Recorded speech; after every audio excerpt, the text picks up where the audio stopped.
মোচনী একাদশীর মাহাত্ম্য। যুধিষ্ঠির শ্রীকৃষ্ণকে বললেন, হে জনার্দন, চৈত্র মাসের কৃষ্ণপক্ষের একাদশীর নাম ও মাহাত্ম্য কৃপা করে আমাকে বলুন। শ্রীকৃষ্ণ বললেন, হে ধর্মরাজ যুধিষ্ঠির, আপনি ধর্ম বিষয়ক প্রশ্ন করেছেন। এই একাদশী সকল সুখের আধার, সিদ্ধি প্রদানকারী ও পরম মঙ্গলময়, সমস্ত পাপ থেকে নিস্তার বা মোচন করে বলে এই পবিত্র একাদশী তিথি পাপ মোচনী নামে প্রসিদ্ধ। রাজা মান্ধাতা একবার লোমশ মুনিকে এই একাদশীর কথা জিজ্ঞাসা করেছিলেন। তার বর্ণিত সেই বিচিত্র উপাখ্যানটি আপনার কাছে বলছি, আপনি মনোযোগ দিয়ে তা শ্রবণ করুন। প্রাচীনকালে অতি মনোরম চৈত্ররথ পুষ্প উদ্যানে মুনিগণ বহু বছর ধরে তপস্যা করতেন। একসময় মেধাবী নামে এক ঋষি কুমার সেখানে তপস্যা করছিলেন। মঞ্জু ঘোষা নামে এক সুন্দরী অপ্সরা তাকে বশীভূত করতে চাইল, কিন্তু ঋষির অভিশাপের ভয়ে সে আশ্রমের 2 মাইল দূরে অবস্থান করতে লাগলো। বীণা বাজিয়ে মধুস্বরে সে গান করত। একদিন মঞ্জু ঘোষা মেধাবীকে দেখে কামবানে পীড়িতা হয়ে পড়ে। এদিকে ঋষি মেধাবীও অপ্সরা অনুপম সৌন্দর্য দেখে মুগ্ধ হন। তখন সেই অপ্সরা মুনিকে নানা হাবভাব ও কটাক্ষ দ্বারা বশীভূত করে। ক্রমে কাম পরবশ মুনি সাধন ভজন বিসর্জন দিয়ে তার আরাধ্য দেবীকে বিস্মৃত হন।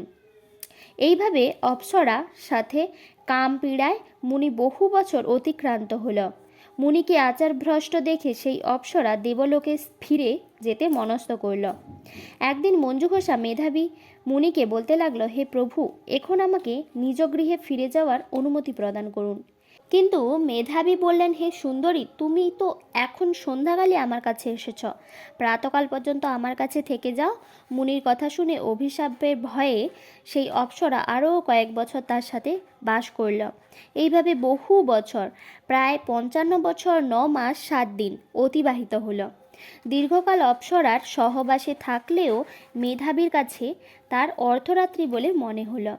মঞ্জু ঘোষা পুনরায় নিজ স্থানে গমনের প্রার্থনা জানালে মুনি বললেন, এখন প্রাতকাল, যতক্ষণ পর্যন্ত আমি সন্ধ্যা বন্দনা না সমাপ্ত করি ততক্ষণ পর্যন্ত তুমি এখানে থাকো। মুনির কথা শুনে ঈষৎ হেসে মঞ্জু ঘোষা তাকে বলল, হে মুনিবর, আমার সহবাসী আপনার যে কত বছর অতিবাহিত হয়েছে তা একবার বিচার করে দেখুন। এই কথা শুনে মুনি স্থির হয়ে চিন্তা করে দেখলেন যে তার 56 বছর অতিবাহিত হয়ে গেছে।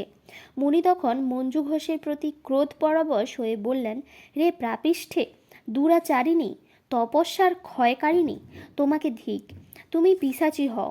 মেধাবীর শাপে অপ্সরার শরীর বিরূপ প্রাপ্ত হল। তখন সে অবনত মস্তকে মুনির কাছে শাপ মোচনের উপায় জিজ্ঞাসা করিল। মেধাবী বললেন, হে সুন্দরী, চৈত্র মাসের কৃষ্ণপক্ষিয়া পাপ মোচনী একাদশী সর্বপাপ ক্ষয়কারিণী। সেই ব্রত পালনে তোমার পিশাচত্ব দূর হবে। পিতার আশ্রমে ফিরে গিয়ে মেধাবী বললেন, হে পিতা, এক অপ্সরার সঙ্গদোষে আমি মহাপাপ করেছি। এর প্রায়শ্চিত্ত কি তা কৃপা করে আমায় বলুন। উত্তরে চ্যবন মুনি বললেন, চৈত্র মাসের কৃষ্ণপক্ষিয়া পাপ মোচনী একাদশীর ব্রতের প্রভাবে তোমার পাপ দূর হবে। পিতার উপদেশ শুনে মেধাবী সেই ব্রত ভক্তি ভরে পালন করল। তার সমস্ত পাপ দূর হলো। পুনরায় তিনি তপস্যার ফল লাভ করলেন।